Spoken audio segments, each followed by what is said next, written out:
It all started on a bitterly cold night when snow was swirling in the air. Out of nowhere, my cell phone rang. Picking it up, I was greeted by the wrathful voice of my mother-in-law on the other end. "It's because of you that my daughter's in this state. Her face is unrecognizable. It's atrocious. You need to take responsibility. Why did you abandon my daughter? You're despicable." My name is Amy, and I'm 33 years old. I live with my husband, Zach. Zach has his parents and an older sister. That single phone call from my mother-in-law that night turned my life upside down. "Give me back my lively girl! Why did you do something so horrible? I swear, I'll make you pay for this. I'll never forgive you." My mother-in-law, possibly out of shock, was making no sense. All she did was spew venom at me. "Mother-in-law, please calm down. I have no idea what you're talking about." Even in my confusion, I tried my best to console my mother-in-law, desperately trying to listen to what she had to say. But all my efforts were futile.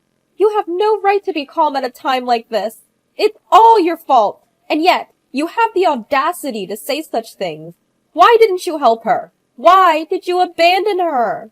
My mother-in-law was just yelling loudly while crying, and there was no conversation at all. Even when I told her to speak slowly, it was like my voice was not reaching her ears, and my mother-in-law's vitriol continued endlessly. My father-in-law, who seemed to have been behind my mother-in-law, took over the phone. "Amy, I hope you understand what you've done. Do you understand the state our daughter is in now?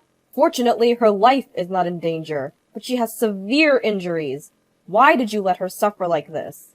Since my father-in-law was a little calmer, I honestly told him, "Father, I'm sorry. I really don't understand what you two are talking about. What on earth happened?" He looked perplexed that I knew nothing, but somehow I got him to tell me the story. It was content that made me doubt my ears. My sister-in-law, a single mother, was living with her young child about a 20-minute walk from my home.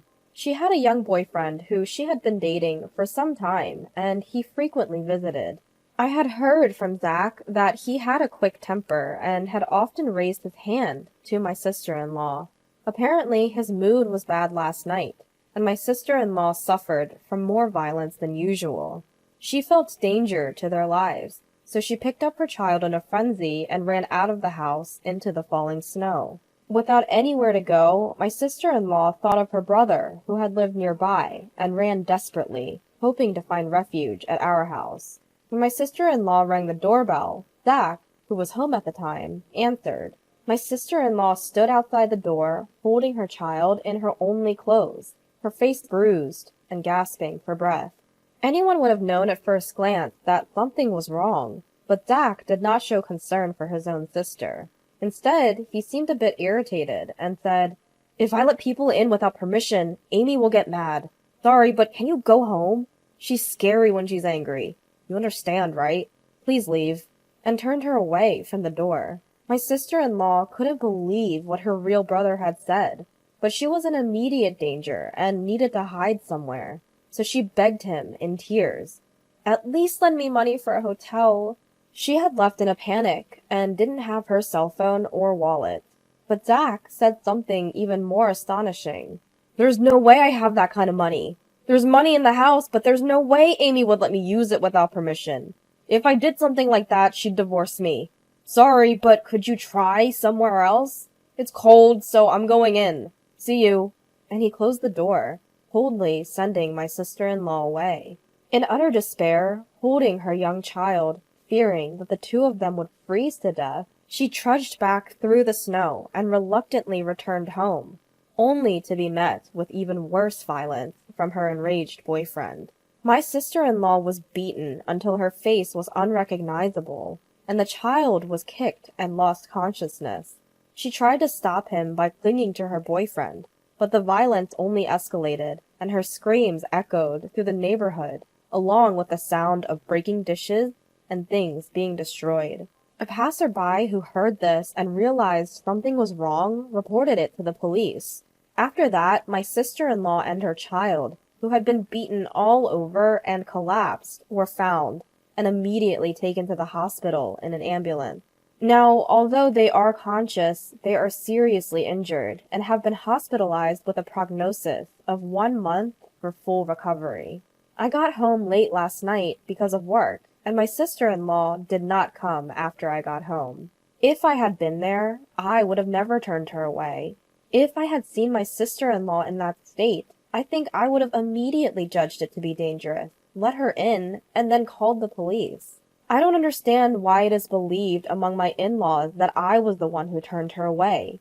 And on top of the shock that such a terrible thing happened to my sister-in-law, I couldn't organize the reality that my in-laws were crying and blaming me for this, and I was very confused. Despite my father-in-law's relentless accusations, I knew I had to clear up the misunderstanding. Frantically, I explained. I wasn't home when sister-in-law came by. I worked late last night at the cafe I run. Had I been home, I would have noticed her unusual behavior and let her in. I would never turn her away. Please give me some time to figure out what happened. Although he wasn't convinced, he seemed to cool down and hung up the phone. That day, I was working late at my cafe, developing a new menu. I had informed Zach about the expected time I'd be home, but I ended up working longer. I ended up missing the last subway and had to take a taxi, not arriving home until past midnight. When I got home, I saw Zach, but he didn't mention a thing about his sister. I was confused about why he had done what he had, so I confronted him after he came home from work that night. His response was shocking. I could tell something was wrong when she showed up, but I was just about to enjoy my beer, and it was cold outside, so I wanted to close the door quickly. Plus, I didn't think there was anything I could do about it. I couldn't hide my anger at his selfish excuse. Didn't you feel anything seeing her like that? Why couldn't you at least let her in? She's been through a lot since you turned her away. When I detailed his sister's current condition, he justified himself by saying, "Remember how you used to complain when my parents dropped in without notice? I thought I was being considerate by not letting her in, thinking you wouldn't like it. What did I do wrong?" Turns out, he had assumed that I would be bothered if his sister showed up unannounced and turned her away. I asked him another question. Why didn't you lend her any money? You could have done that much, couldn't you? He responded, I was taken aback when she asked for money. I'm short on cash right before payday. I just lost money playing slots recently and I hardly had $10 in my wallet. If I gave her our household money, I knew you would get mad. So I refused. I don't see anything wrong with what I said. I was speechless, completely shocked. I had always thought he was a bit self-centered, but he also had many good qualities.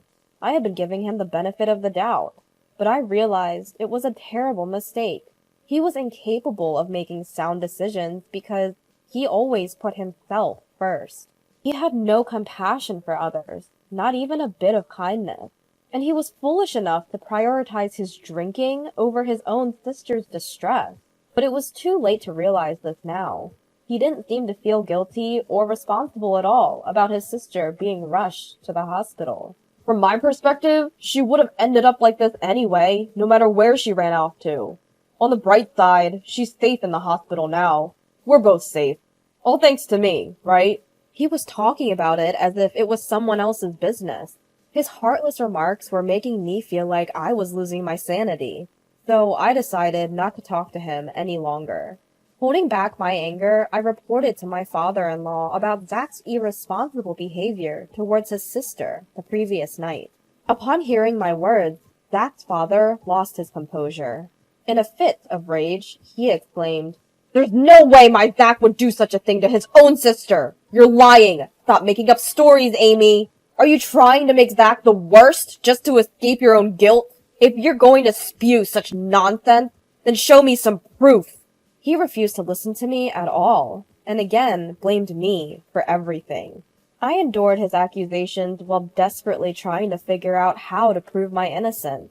If things remained this way, I would be branded a monster, while Zach, the real culprit who drove his sister away, would live on without any sense of guilt or retribution. This was a situation I could not tolerate.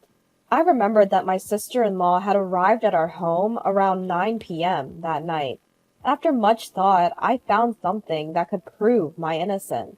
My shop was equipped with a security camera.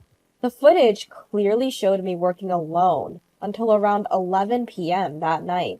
Armed with this footage and another piece of evidence, a taxi receipt that showed the time I got home, I went to my in-laws and proved that I wasn't at home at the time. "I was at my shop when your daughter came home. Do you believe me now?" It was probably something they didn't want to believe, but faced with clear evidence, they had no choice but to accept it. Zach's father, his hand trembling, muttered, "So Amy wasn't home then." Despite their shock, Zach's parents hurriedly called him in to uncover the truth about that night. The moment he arrived, they fiercely demanded, "Why did you drive your sister away?" Just as he had done with me, Zach tried to deflect all blame onto me, claiming that he thought I would dislike having his sister in our home. Hearing this, his father said, "We already know that Amy wasn't home at that time, but your sister says she saw a woman in the house. How do you explain that, Zach?" I was speechless. If there was another woman in our home at 9 p.m., there was only one possible explanation. "Wait, Zach, what is going on? Who is this woman?" I asked him, my voice shaking. Zach's face turned pale as he squirmed under the questioning from both his parents and me, until he finally confessed everything. When I told him I would be late because I was working on a new menu, he saw it as an opportunity to bring his mistress home. He knew I often came home after midnight when I was immersed in my work, so he felt safe in inviting her over. When his sister suddenly showed up, asking to be let in, he panicked and drove her away for fear of his affair being discovered. "You fool! Not only did you betray Amy, but you also left your only sister out in the snow! What were you thinking? Why didn't you lend her any money? Explain yourself!" His father's anger was overwhelming, and Zach confessed the real reason he hadn't given her any money. He actually had plenty of spending money left, but he didn't want to lend it because then he wouldn't be able to buy the bag and shoes he wanted to give his mistress.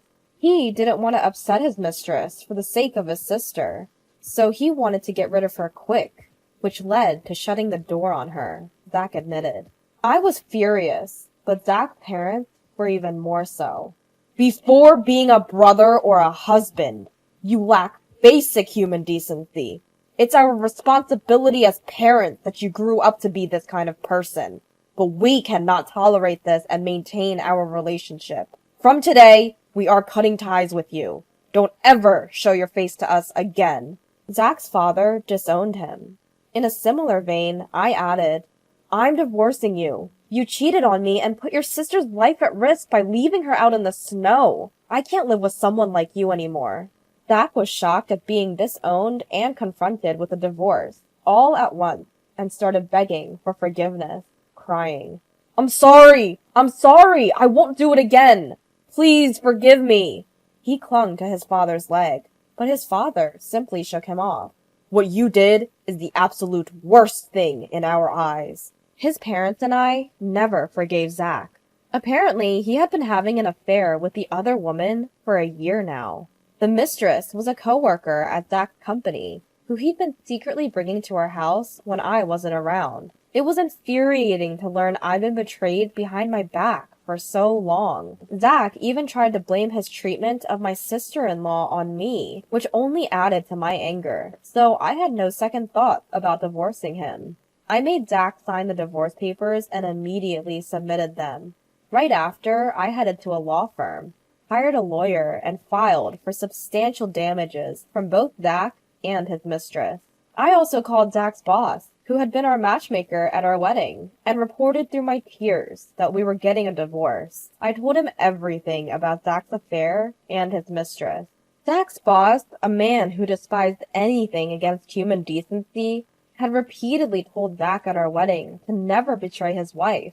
As expected, he was furious when he learned about Zach's infidelity. Word reached upper management, and on his boss's advice, Zach was transferred to a branch office in the countryside. His mistress was moved to a different department where she was made to sort documents all day. However, my sister-in-law's revenge against the two was even more ruthless. Still suffering from the after effects of her injuries, she deeply resented Zach's actions that day. To vent her hatred, she did something even more extreme than what I did. By coincidence, she was working at one of Zach's company's clients and knew some of Zach's colleagues. Using her connections, she revealed and spread within the company the cruelty she and her child had suffered that day. The company's employees, who had thought the divorce was due only to the affair, were shocked to learn the truth. Zach's abandonment of his own sister to cover up his affair was a huge shock to everyone in the company. The rumor quickly spread throughout the company, and Zach was universally suspected of being a terrible human being. Once he was ostracized by everyone, his work was impacted, and after a while, he was demoted. He couldn't stand being avoided by everyone and found it hard to continue working at his new post, so he ended up quitting. To pay me the high alimony, he drained his savings and is still paying me by working live-in part-time jobs. Almost all his salary goes towards the payment, and I've heard he can't even afford a coat for winter and shivers in thin t-shirts. As for the mistress, she was stubbornly clinging to her job, amidst the judgmental glances of her coworkers, despite my demand for damages. After consulting my lawyer, I decided to ask her parents for the payment. When her parents learned about it, they were shocked and immediately made their daughter pay the full amount after confirming the fact. I kept receiving calls from her, which I never answered, but she left numerous abusive messages in my voicemail, saying, "Why did you tell my parents? I had to go into debt to make the payment. My life is ruined because of you." As I found it unbearable, I sent these messages to her parents. I received an apology letter later, promising they would never let their daughter trouble me again, and the harassing phone calls stopped. As for my sister-in-law, her abusive boyfriend's actions became a police matter, and she was able to file for damages for her injuries. It had been tough, but she finally managed to break up with him. My in-laws and sister-in-law apologized to me for initially suspecting me and for Zach's infidelity. Of course, both were painful experiences for me, but I could understand their outrage and loss of composure when they saw their daughter taken away in an ambulance after such severe abuse. After all, Zach's affair wasn't their fault. I didn't hold a grudge against them. On the contrary, I wanted them to properly heal the emotional wounds of my sister-in-law and her child, who had such a terrible experience. If I were in their shoes, I'm sure my parents would have reacted the same way. Furthermore, my in-laws and sister-in-law are fundamentally decent people. Now that I've divorced Zach, I'll probably never see them again, as they are now strangers to me. But I sincerely wish them well and hope they take care of themselves. I moved closer to the cafe I run. Since it's within walking distance, I no longer have to worry about the last train, and I can devote my time to coming up with new menu ideas. Though I was thrown around by unexpected events, I probably wouldn't have been happy if I continued to be married. There are things one must never do as a human being. I firmly intend to always keep that in mind and live a life I can be proud of. That's what I strongly believe.